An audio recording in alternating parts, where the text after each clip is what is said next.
for the first time in years. Got my feet crossed the border from a land of tears.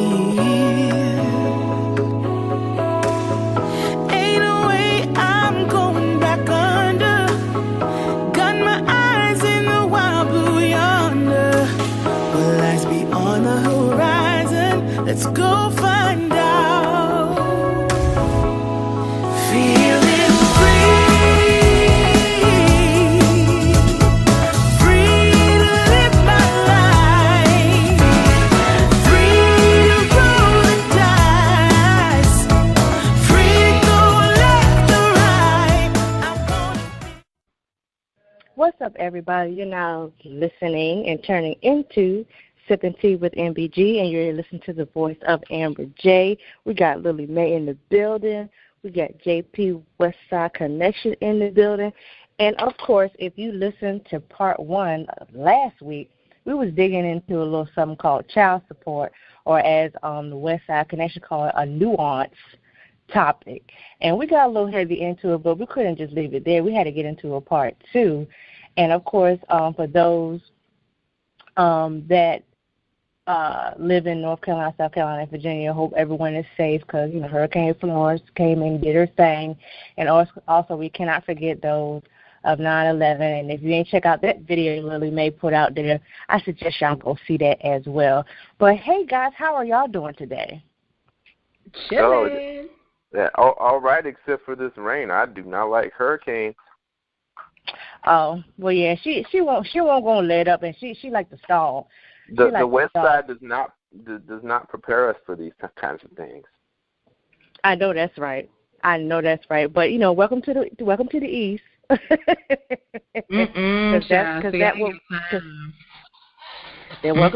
because that's what we do. But Westside Connection, I know you got a little spill on this child support. So go ahead and bring and start us off, because you came in last week a little hard. So are you gonna let up, or are you still gonna continue with the nuance topic? Well, let's see. But I think that my favorite word is still nuance here.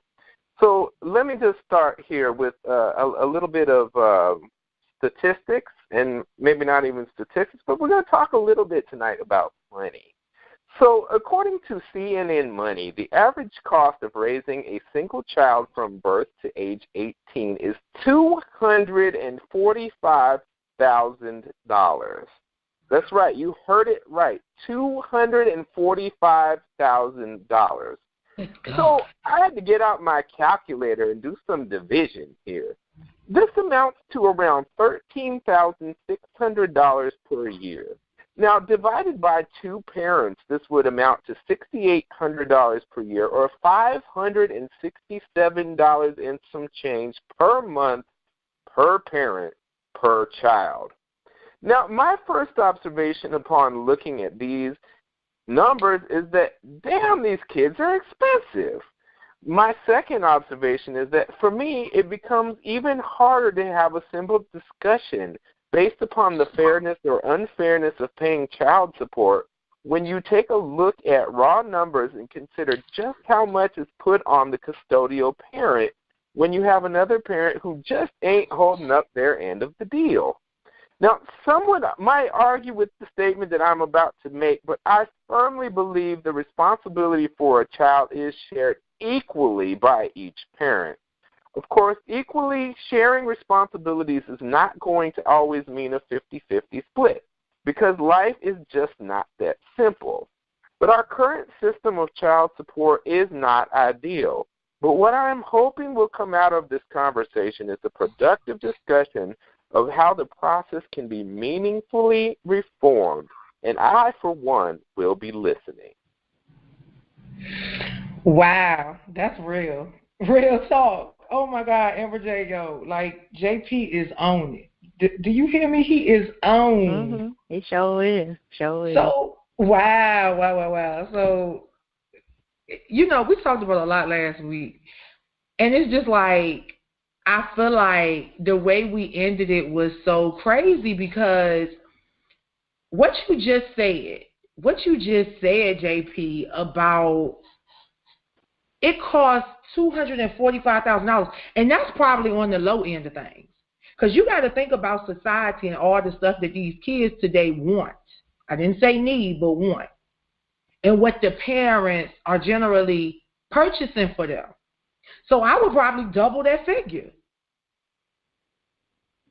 And to be honest, I would step out on a limb and say that that's probably the reason so many people get mad about the amount of child support that the non-custodial parent has to pay, simply because they need extra money to do all the stuff that these kids want done. True that. I mean, I'm just saying. But just to kind of recap, just so you understand the things that we talked about last week, we gave you guys the legislative history relative to child support and how everything kind of came into play. And it was so funny because when we talked about the most recent legislative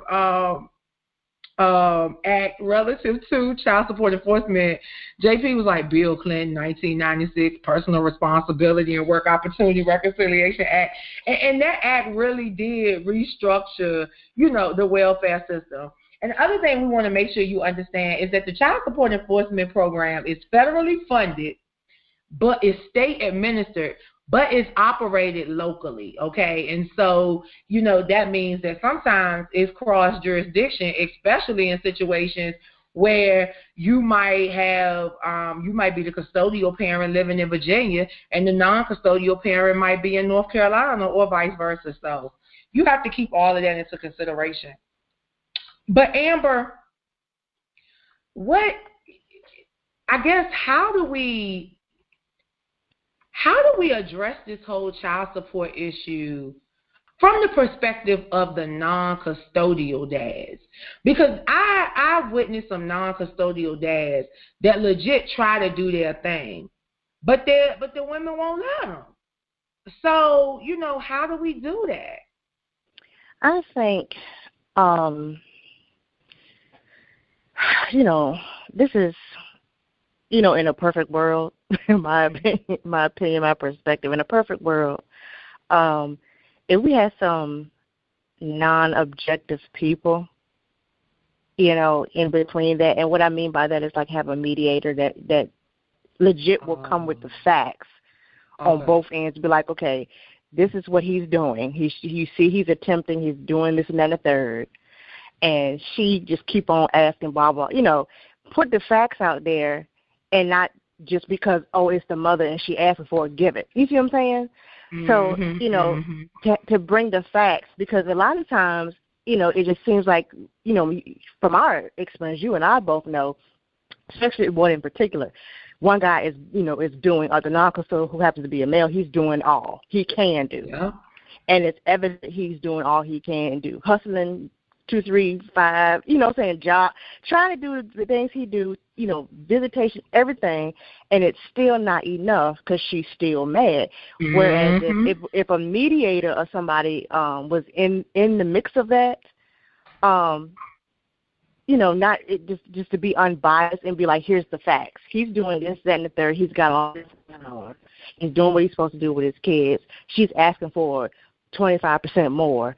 And with what he got going on, that ain't right. It should still be stuck with what he's been paying, And then the judge looks, and then the judge renders the decision versus lies. And if the non-custodial parent don't know any better, he or she ain't bringing no receipts, and all of that. And then it's like, you ain't doing it.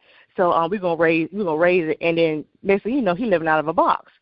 So I think, for the non-custodial, I think like a mediator that's unbiased that will bring the facts out to render a decision that's going to be more conducive for the child. Also, I've noticed, because I dealt with insurance, too many people got their hand in the pot. Mm-hmm. And I'm gonna just keep it real, because with that figure that JP put out there, and knowing the insurance based on the company that I had, third-party company I worked for, in the courts, it's getting down to if the child gets a car, who's going to pay the insurance? And who live and I mean, they get in your business like, well, who the child living with for how long is, it gets down to the nitty-gritty because they get all in your business, especially when it comes down to a divorce. So too many people got too many hands and stuff that's really not none of their business when it comes to splitting, stuff down the middle and who's going to pay for what and it being fair. But in regards to non-custodial, I think a mediator that will bring the facts and cut out all that back and forth, just here's the facts, this is what he's doing, this is what she's doing, boom. This is what's conducive for the child. Keep it, raise it, lower it, whatever. And then that'll be it. I guarantee you the stuff will go by so fast in that courtroom, I guarantee you them cases will go by just like quick like that if there was somebody that was, willing to bring the facts out of all the junk. And I'm not saying junk in a sense of it's junk. I'm just saying all that bickering back and forth. Well, he ain't, she ain't. What's the facts? Because this is about the child at the end of the day, or the children at the end of the day. But that's what I think, just a mediator, somebody that's unbiased that can bring the facts out. And people don't be in their feelings. Like last week we talked about how the judge or somebody be in their feelings about. Just bring the facts. Yeah, bring the facts out, and I think that would be way better than how it's rolling now. That's just like I said, in a perfect world, but I think that's just one way. JP, what you think? I mean, what do you think relative to, because you're a male, and what are your thoughts relative to this whole child support thing? Well, that's interesting. But yes, I am a male. I have been since 1978. Been a father since 2011 myself. I kind of think that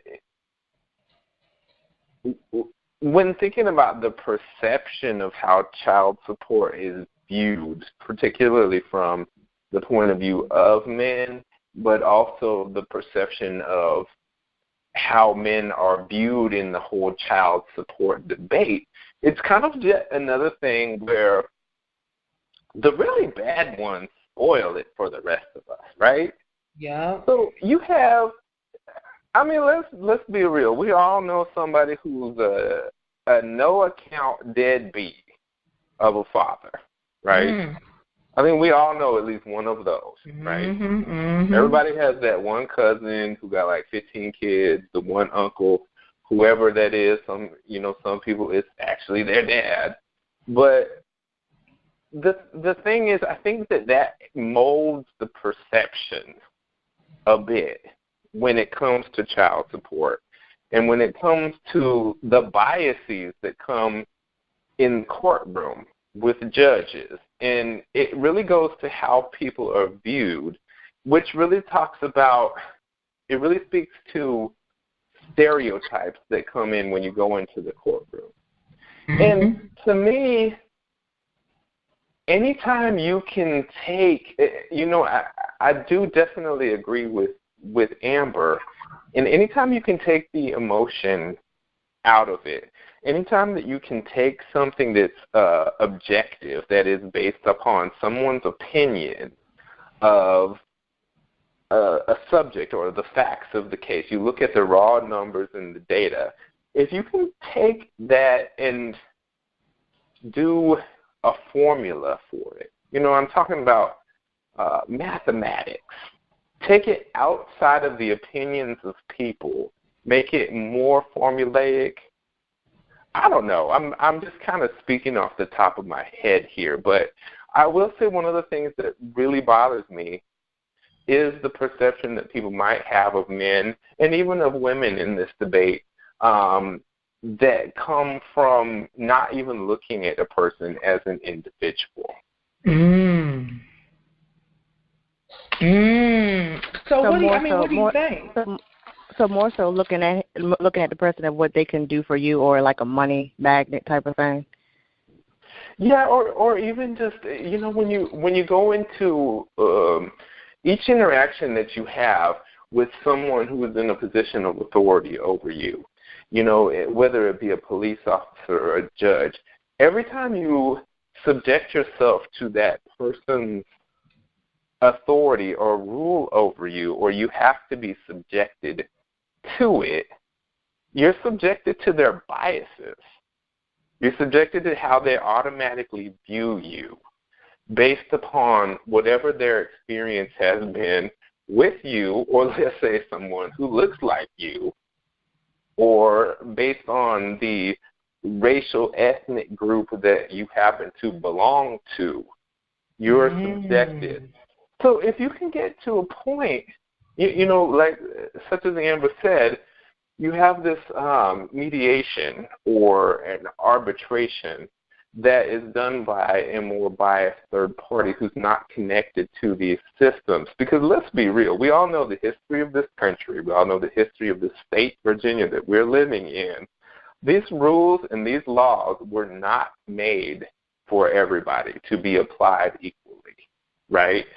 And the perception that our legal systems have of different people do not promote equality or a fair view of who we are. And I'm just going to call it like it is. If we call it out, there's a big racial bias in the child support system when it comes to black men and black women as well. Oh, wow. And, you know, I'm not black myself, but I'm just going to call it out there like that. And to me, you know, anytime that we can do anything when it comes to child support or when it comes to arbitration or issues with the family, anytime that can be handled without subjecting someone to a possibly or probably biased authority, it is better. But how do we do that? Shit, I don't know.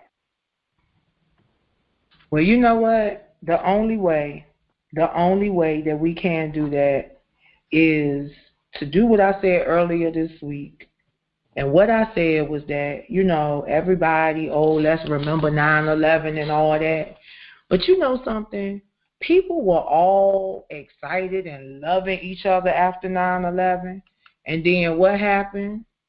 What's going on now? Black men get shot down the street. Black people at odds with each other again. It's just ridiculous. And so I think, JP, to be honest, I honestly have no answer. And you know, normally I feel like I got an answer for everything. I have no answer as to what we can do. Because at the end of the day, you got a whole lot of ignorant-ass people making laws, just like you got a whole lot of ignorant-ass people using an ignorant system to get back at people for stuff that you should blame yourself for. Well,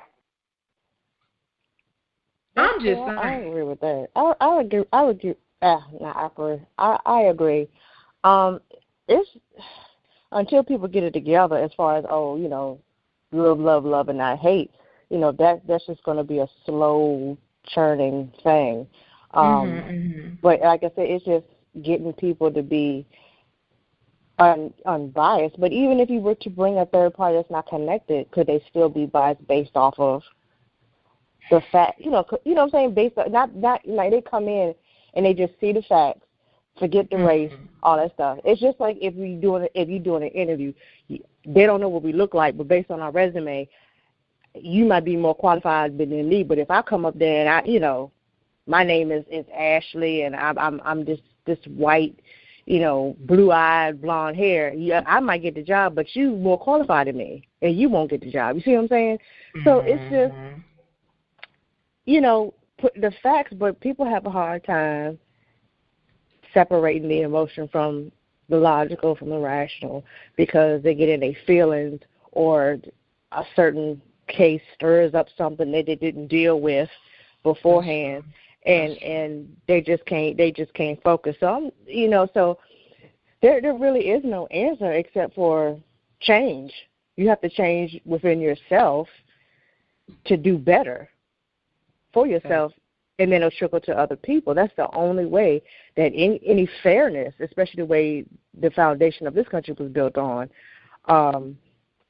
because That's the only way that I'm saying it. Because like JB said, the foundation, what's intriculated into the laws is already jacked up because it's not benefiting everybody anyway. And if you try to make it fair, you go get pushback because people still want to stay in their ways. So until people look within and be like, you know what, I need to change, and once I change, it'll go down and out to everybody else. Then the necessary changes we need to make throughout the system can change. Like, for just as an example, it don't make no sense how we still praising this Constitution and nobody has challenged this Constitution to make it relevant for today. Now that is true. Now that is very true. Nobody. You know, Amber, that's true. We gonna stick. Yeah, we still gonna abide by it. It's 1770 whatever. Ain't been ratified for so long. Amber, we keep adding. This is the thing, though. Yeah. Why is it that we keep adding laws to the books when we're not enforcing shit that was placed on the books 10 years ago? Exactly. Adding on to the wound, adding on to the wound, adding on to the wound. And not looking at the way that society has changed and things have changed. And, you know, people have this, this praise or almost this, like, worship status for someone like Thomas Jefferson. Okay, so Thomas Jefferson was a smart guy. Okay, but I know everything Thomas Jefferson knew, plus 200 years of more stuff. So why am I following what he said 200 years ago? Thank you. When that might not even be relevant to today, this day and age.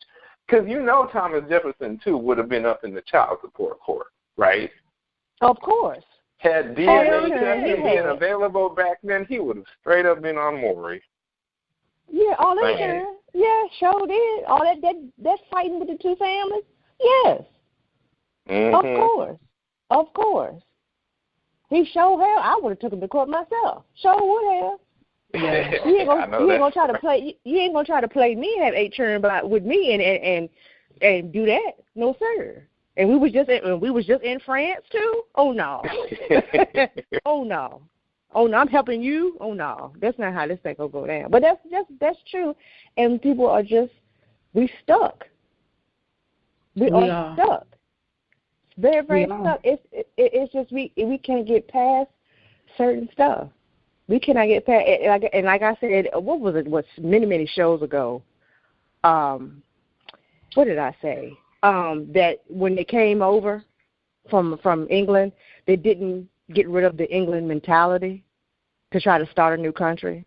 That damn trauma. Yeah, they still implemented without knowing that they were implementing. You try to do something new, but you're still using an old method that you was tired of. You still ended up implementing it, and then some, in a country. And now, some odd years, centuries later, you're like, dang, I didn't know we was gonna have a multifaceted country with many ethnicities and stuff like that. People thinking so different, and all that. How I just wasn't thinking. Of course not.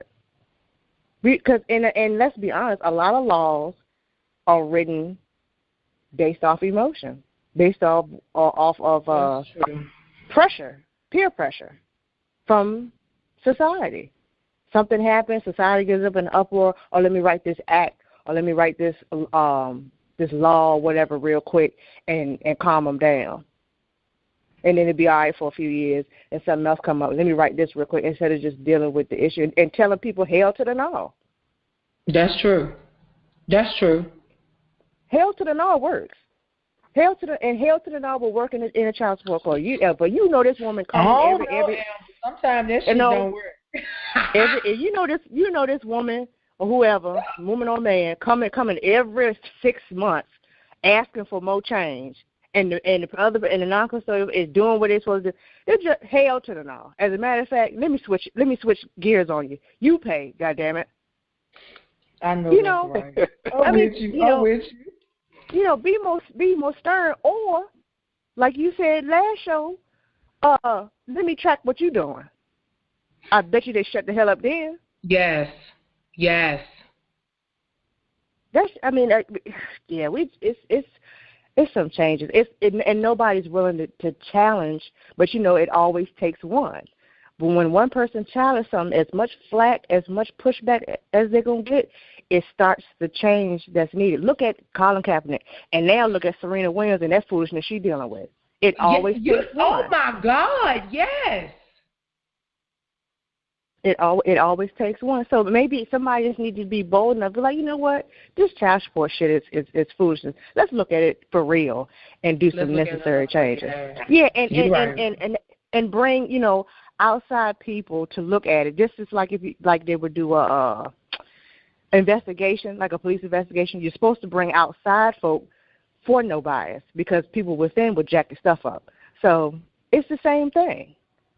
Fresh eyes. We got young people. Like I tell my mama every time, your generation is y'all just need to ask God to come on and get y'all and go to glory. Every single time. Jesus. Ooh, you taking it to the whole nother level there. Oof. She did. Damn, Amber, shit. You don't want them to go to glory already. Yeah, not all of them, because all of them are. All of them ain't bad, but it's just the ones that want to stick to them old ways. Yeah. Like my aunt, I know everything is like it was 100 years ago. Y'all just need to ask Jesus. You know what? Come on, just come on, and just lead me up to the upper room. That's all.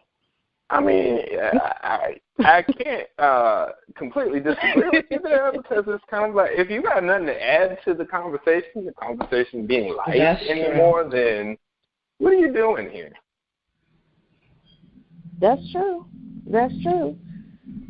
I mean, things change, and nobody wants to change, but the change system and the economics is different.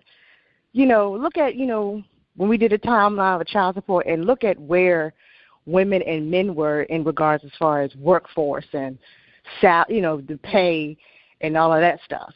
It's different, and it's continuing to change, and it has to be addressed within the system. But we sticking to a 19-something odd law, and it don't apply now. Well, that brings up an interesting point, sort of economically, I think, too, is when you look at, for instance, federal poverty guidelines, right? We look at federal poverty guidelines, which do inform some of the scales at which you decide how do you decide how much the non-custodial parent should pay. Federal poverty guidelines were based upon the cost of food. Now, I don't know about y'all, but food is not my biggest cost in my house. What was your biggest cost? In talking about my house, your housing. Okay. It also doesn't take into things that are necessary. Like, we like to act like having a vehicle is some big luxury when it comes to the court. People say, oh, well, you poor, you don't need a car. Okay. How the hell you going to get to damn work, bitch? And how the hell are you going to get to work to get the money you need to pay your child support? Or they're talking about saying, oh, you don't need the cell phone. Yes, you do. Or you don't need the cell phone with the data plan. You do. These things that weren't necessary or weren't even thought of, 70, 80 years ago are necessary to our daily lives. Yet we don't sit and take into account all of these things from this, modern point of view.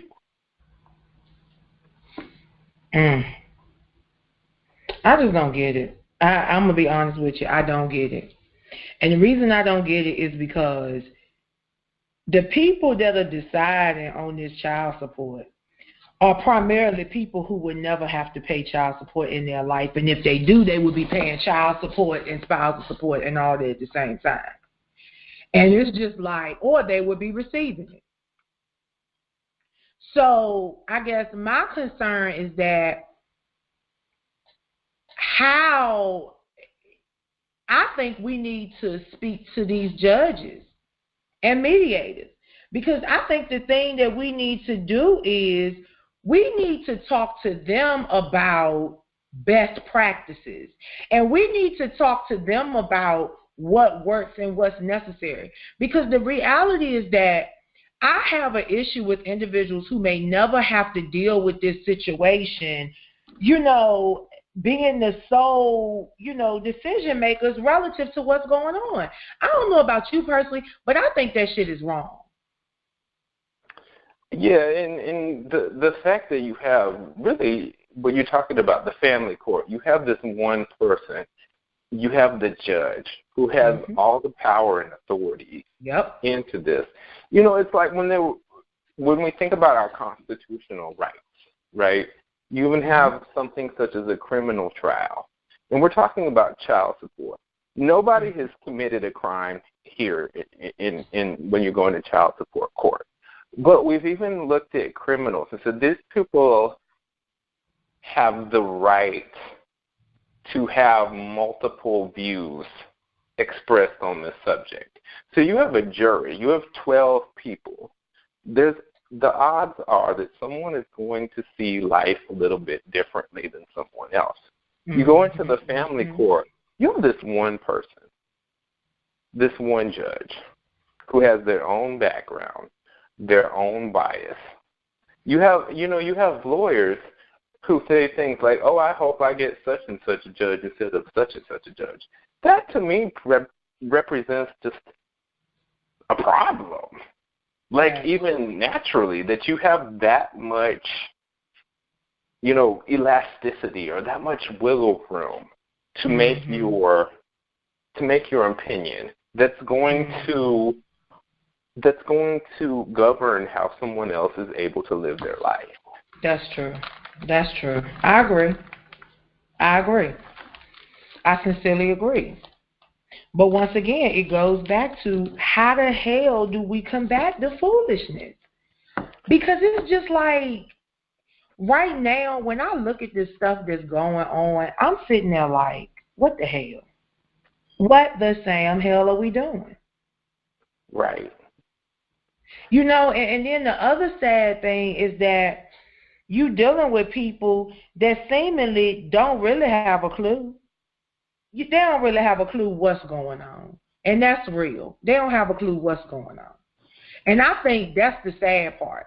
The sad part is that they don't have a clue what's going on. The people that's in these situations, they listen to what the judges and their mediators say because guess what? They're not educated on the process. And guys, once again, you're listening to Sip and Tea with AmberJ, and it's Saturday at 12 noon. And I hope that everybody, is safe, and sound. But the reality is that you have got to be educated on your state law relative to child support. Now, I want to make this thing practical for you. So I want you to listen to me real good so you can understand how serious this child support thing is. All right. In the Commonwealth of Virginia, you can be a man that has a gross income of $2,000 a month. Now, listen, gross means before taxes or anything are taken out. So let's say if you make $2,000 a month, right? Let's just say they take $500 in taxes out of your check, okay? So that leaves you with $1,500. And let's just say you have your insurance itself is like $80 a month. So that leaves you with $1,420. All right. So you take home $1,420. All right. Now, your rent is $800. So that leaves you with $620. Your car note is $300. That leaves you with $320. You need groceries for the month. So your groceries for the month are $200. That leaves you with $120. You need gas to get back and forth to work every week. So we're going to say that's about $40 a week, which is $160. You in the hole $40. You in the hole $40. But guess what? If you make $2,000 a month and you have one child, you have to pay $347 in child support. And guess what? That's going to come out of your check. So guess what's going to happen? Your $2,000 that you make you're going to get that $500 taken out, which is $1,500. And if you only have one child, they're going to go ahead and take that $347 out. So you only have $1,113. You got to pay your $800 rent, which is going to leave you with $313. You got to pay your $300 car note, which is going to only leave you with $13. You're not going to be able to do anything else for the month, which means you're going to have to get a second job, which is going to take more gas.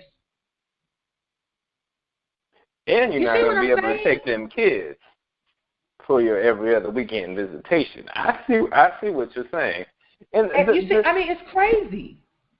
Right. And the thing is, I don't really know how to reform this from a systemic point of view. Mm-hmm. But, I just wanted to take a moment and maybe double back and talk about how do we not get to this point in the first place. Lord Jesus, do I really need to answer this question? Right? Because I feel like, I'm not sure how to address this from a systemic point of view, except if you can get to a point in your own life where the system doesn't need to be involved. Facts. And you know what? We live in a society where everybody texts conversations and nobody can have open communication, and that's the problem. Nobody knows how to communicate anymore. That's the freaking problem. That's the problem. Nobody knows how to communicate. If people knew how to communicate, we wouldn't be having these problems. Well, yeah, I think that's one of the problems, definitely. But, a lot of times the people involved in these situations don't have the foundation, to know how to communicate, on that level, That's true. So, I don't know how we address that outside of a family unit. And, we've all worked in schools. And, I don't know that that's yet another thing that you can put on teachers and school systems. Well, that much is true. But it's always a situation. People like to have this debate. Well, is it personal responsibility or societal responsibility? And it's both. It is. That's what I was gonna say. It's collective. Like you can't even. I don't know. Lord, I get so annoyed because it's crazy. And you know something, JP, the shit is getting so real that I have heard teenagers say, oh, well, I'm just going to put him on child support. We're going to get these. I'm going to get that man. I'm going to get that. And it's just like, really? That's really how you feel about it? Right. Which is just, instead of just being like, look, you know what? My mom did this. I don't want to do that. Well, and even that statement that you made when it says, I'm just going to put him on child support to get him, it just speaks to how in the minds and the minds of so many people, this is a system that's punitive. It's meant to punish. It is. And, I agree. And when you're punishing, are you really keeping the family and what's best for the family in mind? That's true. A lot of people like to talk about how they're for family values, but really, are you? Are you really? Nope. No. And like I said, to me, the best way to keep from getting in this situation is to be where you're not in the situation in the first place. That's true. And something else, JP, the other thing is this. The best way to not get in this, well, no, I'm not going to say the best way to not get in this situation, but what I will say is this. I'm going to put the pressure on the courts. What the courts need to do, though, is they need to figure out how to implement programming. My thing is, okay, you got these individuals that seemingly have this situation. Okay, so you know what we need to do? Since they have this situation, in order for this child support order to be enforced, this individual needs to do X, Y, Z. meaning this individual may need to, I don't know, maybe they need to, they need to go to mediation, or they need to go to conflict resolution, or they need some kind of counseling classes. Because, see, my thing is this. These babies are suffering. The children are suffering. Not the grown folks. The children are suffering because the parents are dysfunctional and cannot communicate. And the children just don't have a model by which to be functional when they're adults. Because this is normalized to them. You're right. Yeah, you sure damn right about that. Yeah, the cycle repeats itself. Yep. And it's going to continue to do so. And that's the sad thing. The sad thing is it's going to continue. I was thinking of it interesting from the aspect of a model when it comes to the courts. Because, I think we've sort of been spending a lot of time saying, well, I don't really know what to do that can make it better. And I don't know that we do. But there's a model within the courts, and it's specifically related to drug crimes. And I'm wondering how it could be sort of applied to the family court for child support situations. But you have something that's called drug court, right? Mm-hmm. And it has attached to it, sort of a wide array of things that can be done, right? Mm-hmm. A wide array of more individualized things that can be done to look at a person from their whole system, and system meaning who they are. What's their family? What's their support? What's going on in their community with them? Okay. And it's more of a sort of holistic way of looking at it. And it's also less of a punitive way of looking at it. It's not just, okay, you committed a crime, we're going to punish you. But what's the point in punishing somebody? Are we punishing someone just to punish them?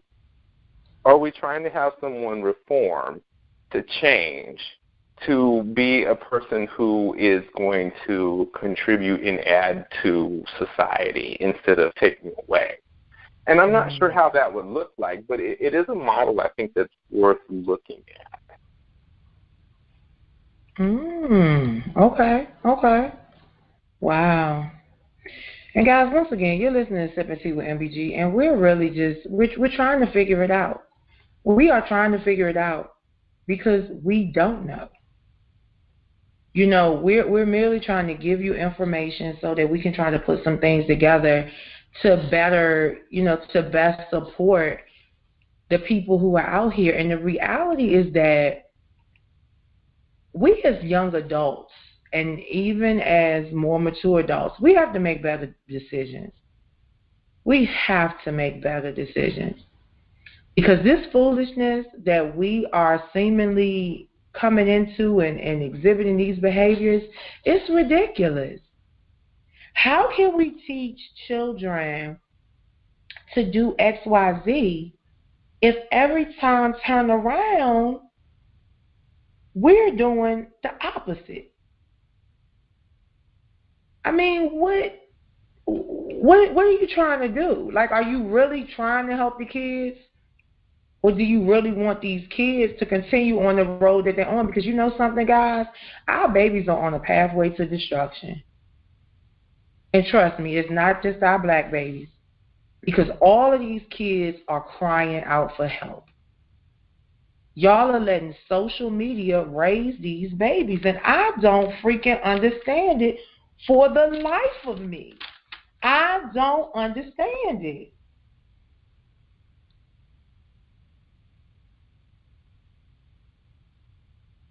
I don't.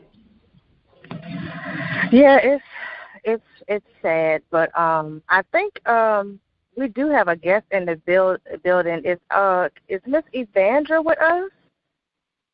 Yes, it is. How you doing? Welcome on the show. Thank you. I'm doing well, thank you. Well, Lily Mae and JP Westside Connection. This is Miss Evandra. She's currently, on her PhD track, and we are just, currently talking about what are ways to try to reform if we can, if possible, the child support system. We've talked about, having like a mediator that's unbiased to bring the facts out, seeing the way that the system is already just jacked up because of the racial webs within it, and that it's not built, for fairness. But just give us, some of your input, especially how I know you did, a Facebook Live on, about child support. So you just, chime in on that, because we just, we're here to inform and educate people to make better decisions, especially in regards to their children, and not have the system all in their business and try to figure things out for them. No, I definitely appreciate that. And for you bringing this topic to the awareness of those that are listening, it's really, really important that we talk about child support and talk about it from the standpoint of reforming it. A lot of people feel like it's a tool that we need for many situations that could come about for why people utilize child support. But from a reform standpoint, we have to look at what you all were talking about, how this impacts the child, how this impacts the interaction between both parents. When you put a title on a person as non-custodial, okay, we're talking about human beings, individuals, fathers and mothers. What is this custodial, non-custodial parent thing, right? The language in itself is oppressive. The outcomes that happen as a result of not being able to handle your order. So when these women or men place their other parent on child support, are you aware that if they default of the consequences to their life, like loss of driver's license, loss of access for a passport, having your bank account wages seized, losing your job that you may have because you went to jail for not paying for the child support that you didn't pay. So it's from a reform standpoint, we need to start there because it's been criminalized. Child support is something that I feel that the system, the institutions in America still utilizes in order to supply labor for this country. And child support is a way to do so, because if you default on it and don't pay, then you come work in the prison industrial complex for little to nothing, and you're never going to be able to take care of your child. And then in terms of reform, looking at child support, it should not be the measure of a parent's support. That's just financial. There are other means and levels to support the child, and child support takes away that ability. For example, if a man has a child support order and it's taking every extra piece of income he has, but then he also has a custody order that allows him to get his child every other weekend in the holidays, when that child is with him on those weekends, he's unable to do because he's already given the money to the mother. But these kids aren't old enough to understand my mom can't do or my dad can't do because they've already done. There you go. And so this reform needs to happen from the standpoint of what are we using to measure whether or not a parent is worthy enough to be free. Because as of now with child support, if you don't pay child support, your freedom is at risk. So is a man justified by their ability to pay for a child? Is that what freedom in America really looks like, right? So is that the measure of what it is to be a parent? If you don't take care of your child, then you deserve not to be free to do anything else or contribute to society in any other way. That's pretty extreme. But that is what is occurring with the child support system. And having attended child support court recently, the way they calculate these equations and the way they put these numbers in these systems to produce these amounts is very unfair. It is very biased on the side of the mother. Yes.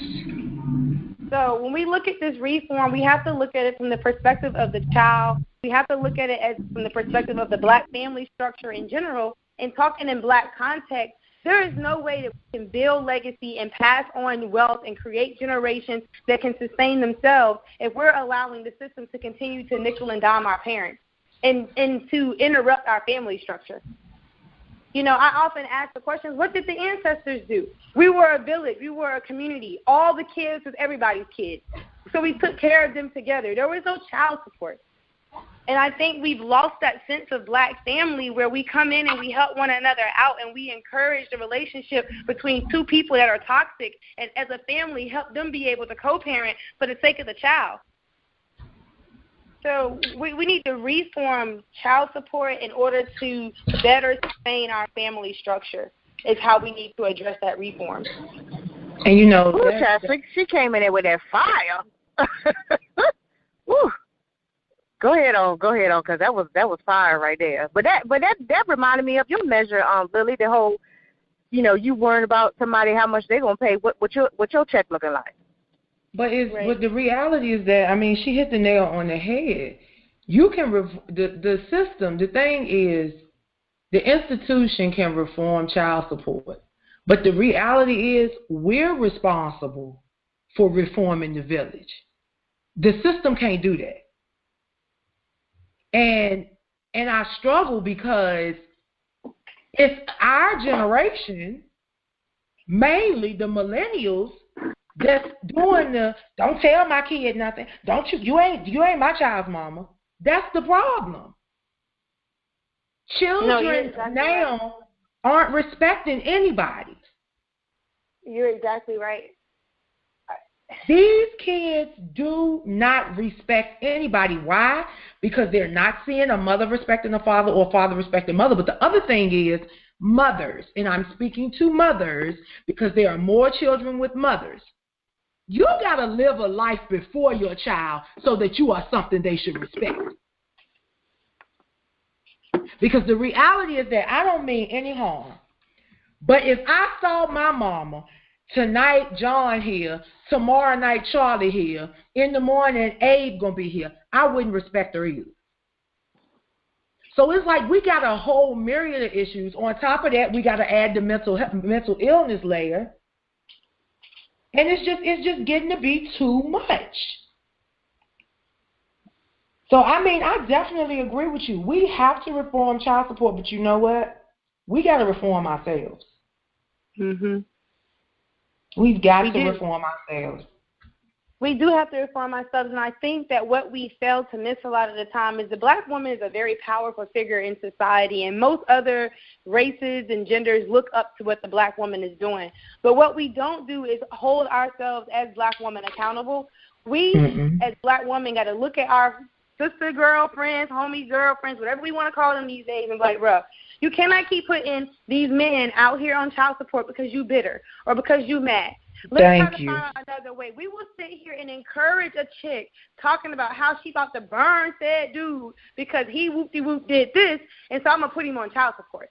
And as black women, we sit there and entertain that. And as a sisterhood, we got to do better to hold one another accountable, because the black woman is the keeper of our culture. And if we don't do better in representing ourselves and reforming how we interact and encourage one another, but it's like we such in competition that we rather let our sister look stupid than to come in and say, that don't look good, boo. But because we in competition with one another, I'm going to let you look stupid so that I can shine. And that's not how we need to operate. Facts. That's part of that. Extreme facts. Yes, and part of that child support, chicks be having mad female support going down to the courts with them. I'll give you the ride. I'll pick you up. I'll take you there. What you need me to do to get you there. You mad supportive of this negativity, but you ain't trying to support said sister and getting out the system and getting a job. You're not trying to support said sister and letting her know that being bitter and going after this man and putting him in jail where he can't be nothing to his child, that's not right. And then have the nerve to put a man on child support and then withhold the child physically from the other parent. That's terrible. Heck yeah. And that's what they do. That's real. Yeah, that is really real. That being the most powerful woman right now, or even not even just woman, but being the most powerful group to be a part of and being so intimidating, we got to do better at holding each other accountable. In America right now, black women are winning, and we're not acknowledging the fact that we're winning. She has the highest GPA on most college campuses nationally. She is leading in the area of PhDs nationally. She's the #1 entrepreneur nationally. This is the black woman I'm talking about. But we cannot seem to find one positive statistic for our black men. Why is that? Because black women, we're not doing our job. And I know that child support doesn't only happen on the woman's side. There are men that put women on child support, but most of those recipients are women. Most of our children live in single mother-headed households, and children that live in two-parent households, regardless if they together or not, do better overall in life. So instead of trying to hit a brother for some child support, bring him in your house and put them two incomes together. it's just like, it's so easy to get distracted and entertained by what's out there dangling around, and these carrots ain't carrots no more. Everything is genetically modified, just like them carrots is dangling around here. Oh, I can get another dude, so I'll forget this dude. No, boo-boo, that's not a carrot over there. He's genetically modified too. Making babies, probably can't take care of them. Not because he don't want to, but he was trapping when you met him. When you have the baby, he's still trapping. Trap money can't get child support. Right? And it's like they don't understand that. But you think because you had a baby, he gonna stop trapping? No, boo, he was trapping when he met you. He wasn't working. You was having sex with him when he wasn't working. That's how y'all made this baby between 8 and 5 hours. Neither one of y'all was at work. But they don't hear you, though. They don't hear you. They do not hear what you're saying. Hello? They don't hear you. We need to put babies on Indeed or Jobs.com because these little things are creating jobs.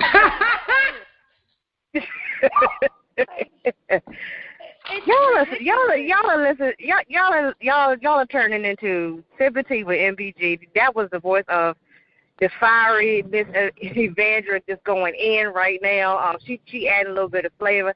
Westside Connection, you got a little quiet. You all right? You holding on?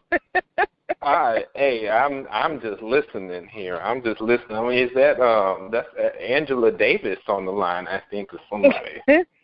But she's stating a lot of stuff, and like she's within, she's seeing it, and she's pressing hard for it. But I mean, she didn't say nothing wrong. I don't think she said nothing wrong. But I mean, it's going back full circle. We have to take a responsibility, accountability for ourselves to change ourselves in order for the other change to happen.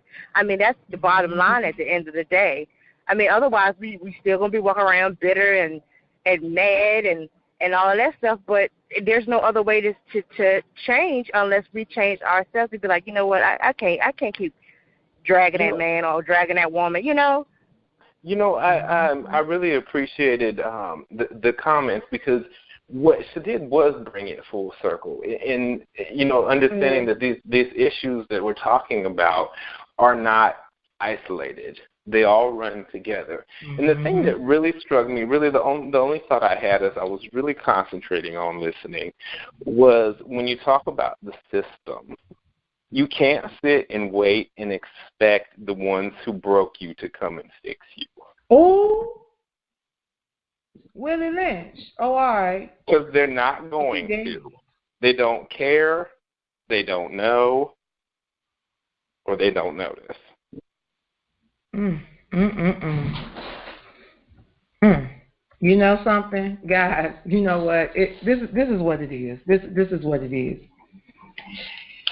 We took 2 weeks to discuss this. Okay, so we took 2 weeks to discuss this, but it would take 200,000 years for us to really nip this thing in the bud. But it doesn't take that long for you to reform your house. As for me and my house, and I'm going to leave it right there. It might even take 245,000 years. Hey, what I need you to understand is this. All we can do is present you with information. We can educate you on a myriad of things. But the call to action comes relative to what are you going to do to make sure that your house is set in order so that your kids don't make the same mistakes that you made. And that doesn't mean buying them everything. That means helping them understand that they are an asset. They don't have assets. They are an asset. We're filling these kids up with things and assets, but they don't know how much of an asset that they are. Child support is tangible, but the time spent with your child is not. You can't get it back. So the reality is that you need to do some soul searching. Yes, we all need money. Money make the world go round. But I will say this. If I personally had to trade in the past 14 years for 14 years worth of income to have my daddy back, I think I'd do it. And that's all I got to say. Well, we are, at the end of the show, and I think Lily Mae just gave her final thoughts. Westside Connection, you got any final thoughts before we close this thing out? No, I'm going to leave it right there with what was said tonight. All right. Miss Evangel, you got any closing remarks? No, thank you. I just appreciate you all for bringing this topic to light. Like you said, you could talk about it for days and weeks, but we got to reform our house. Like Westside said, we can't go to the same person that broke our families to help our families. I just want to say, Westside Connection is a white man. I just want to throw that out there because, people forget. But, my last remark is, as always, full circle, check yourself before you wreck yourself. You got to check and change in order for you to see the change that you want. Bottom line. I mean, the systems that are in place are not fair by any means, and it's going to take centuries to even get the fairness that's needed in these systems. I mean, I'm just keeping it real. So change yourself and then attempt to fix it. If we can advocate for everything under the sun, advocate for the fairness of child support. And I'm done. This is Sipping Tea with MBG. You got AmberJ, Lily Mae, Miss Evangel, and the Westside Connection. And as always, MBG listens. And then we speak.